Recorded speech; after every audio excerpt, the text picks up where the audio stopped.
900 AM WURD. I'm Bill Anderson, and it's Wake Up with Bill. And how often do you get to say this? It is our distinct pleasure to be joined by the President of the United States, President Barack Obama. Hello, sir. Bill, it's great to talk to you, man. Everything's good?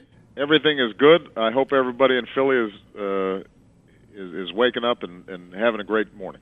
Right. That's all. Well, I'm sure they are now, right? Getting a chance to hear from you. Jumping right into it, we've had an opportunity to speak to a lot of our audience and kind of watching the things that are taking place. And I'm curious, is there ever a time that you feel like you're about to lose your composure with people wagging fingers in your face and some of the lack of respect? Does it ever almost come out? The truth of the matter is that most of this stuff just slides off because, as Michelle reminds me, I volunteered for this job. And it's a tough job, but it's the biggest privilege you can have to serve the American people. And most of the time, folks who say something about you, they don't know you. They're working off of some political talking points, and that's not really my concern. My concern is how am I putting people back to work? How am I getting health care for folks? How am I making sure that kids have a good education? And what also offsets it is, you travel around the country, you go to Philadelphia, or you go to Chicago, or you go to Los Angeles, or some small town somewhere, and people come up and they say, you know what, we're praying for you, we're praying for Michelle and the girls, and we appreciate so much what you're trying to do. We get a lot of positive reinforcement from a lot of wonderful people out there. So, it's, and I will admit I am naturally somebody who doesn't lose my temper too much. I thought you were about to say naturally cool. The whole Jay-Z dusted off your shoulders was real. I was going to say that, but I let you say it instead. Fair enough. We'll work with that. As you know, Mr. President, we are the only African-American independently owned station in the state. And so we get a lot of focus on African-American agenda, specific African-American agenda. Can you share with our audience some of the things that you feel specifically impacted African-Americans and some of the things that you would like to still accomplish specifically for us? Well, first of all, the overall economy, getting that back on track, even though it's not where we need to be, has a huge impact on our community. Because we were losing 800,000 jobs a month when I took office. We gained 250,000 last month. We've created 3.7 million jobs over the last 2 years. Manufacturing's coming back for the first time since the 1990s. The auto industry is back on track. GM is once again the number one automaker in the world. All those things obviously have a huge impact in our community because if businesses are hiring, that benefits everybody, and oftentimes African Americans were the ones who were laid off first, or in a community that had the fewest resources. And if the economy recovers, that makes a difference. Having said that, what we also recognize is that the African American community's unemployment rate is historically higher, and it's really been tough over these last 3 years, and that's why. For example, we announced a Summer Jobs Plus program that would focus directly on summer jobs and year-round employment for low-income youth so that they can get their foot in the door. That's also why, because African Americans generally have been working closer to the margins when it comes to income and wages, expanding things like the Earned Income Tax Credit, expanding things like the Child Tax Credit. Those things, it's estimated, have probably kept about 7 million Americans, all told, out of poverty, and it made a difference in terms of paying the mortgage or paying the rent at the end of the month or paying the light bill at the end of the month. That's been important. Healthcare, I know that these Republicans have gone after it hard over the last 3 years, but the fact of the matter is that it's going to provide 30 million people coverage, and a large percentage of those 30 million are African Americans who are working every day but don't get health care on the job, which is part of the reason why our community oftentimes suffers from lower rates of diagnosis, not getting preventive care that they need, that could avoid a trip to an emergency room or avoid people getting really sick. And on the education front, just to give you one example, $60 billion that was going to the banks to subsidize them for managing the student loan program, we said, let's cut out the middleman, let's cut out the banks, let's give that money directly to young people in the form of higher Pell Grants or broader eligibility for Pell Grants.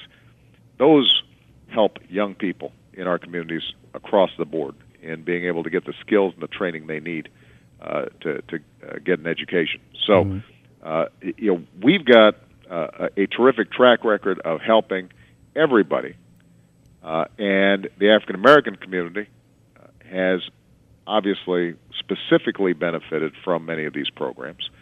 But we've got a lot more work to do because the fact of the matter is, when I came into office, it wasn't as if things were going great in too many of our communities anyway. Part of the reason I ran was because we've had decades of deferred dreams in the inner city. Mm-hmm. But decades you did of schools that are not working, and we're not going to change that overnight, but we're moving to address those issues across the board and pushing them in the right direction. But you did launch recently the African Americans for Obama, which kind of spoke to the need to focus on an African American agenda. So is there a different approach to the communities that are most in need? Well, I think that, what has to happen is, let's take the issue of education. We put forward a program called Race to the Top that resulted in 40 schools or 40 states reforming their schools and setting higher standards, rethinking how they're training teachers. Part of the criteria that we put into this Race to the Top, if you want more money from the federal government, we said you've got to look at the lowest performing schools. You've got to look at those schools that are resulting in half the kids dropping out before they graduate. Those are disproportionately African American or Latino schools. And so a lot of times what we're trying to do is incentivize, whether it's the private sector or state and local governments, to really focus on some of these long-term problems in communities that are most in need of help. And we're starting to see results. So, you start. I had actually a group of first graders from Massachusetts that Deval Patrick, the governor, brought down to recite to me, "I Have a Dream," and they did this whole performance for me. Outstanding. These were African American kids who used to come from one of the worst schools in Massachusetts. It is now has improved in leaps and bounds because of this Race to the Top program. It got everybody to start focusing on these kids. And are we giving them the resources they need? Are the teachers getting the training and the support that they need in order to make sure that they're really making progress? Is there anything, and hopefully upon re-election, is there anything that from these years that you've learned that you would like to do differently going into the next term? What I'd like to see is a Congress that's doing things differently. Okay, fair enough. Because I think that, for the last 3 years, the Republicans were very explicit about saying our only goal is to gum up the works and beat Obama, as opposed to focusing on how do we strengthen the country. My hope is after I beat them again, that maybe attention will be focused on how do we improve the quality of life of people, create more jobs, create more businesses. You'll notice that in December, when we were having this big battle about the payroll tax cut, the American people, I think, finally realized, gosh, Republicans, they say they're usually in favor of tax cuts. They're defending tax cuts for the wealthiest Americans, and suddenly now they can't try to prevent $40 from being taken out of my paycheck every paycheck just because the president proposed it, and I think you saw a significant backlash there. Ultimately, allowed us to get that payroll tax cut done. 3 months later, it was a lot easier to do, partly because the American people had spoken up and said, "Stop focusing on politics and start focusing on getting the job done." And we're just going to keep on pressing to make sure that our focus is on what's delivering concrete results for the American people. As we enter it, and I know that you got to go, and we appreciate the time that you're spending with us, but as we're getting into that kind of campaign season where things start to heat up now, is it a situation now where you go into campaign mode and start focusing on hammering home to the listening audience or the general public that things have been achieved and that maybe they need to take a look at folks who have been blocking an agenda that you were trying to get past? Look, there's no doubt that my focus has been on governing and getting things done. And, sometimes that leaves you vulnerable to a bunch of negative ads and cable talk show chatter and all that stuff. But over the next 6 months, part of my job is going to be to make a case to the American people about what we've accomplished and where we want to go. And there's going to be a stark contrast between approaches.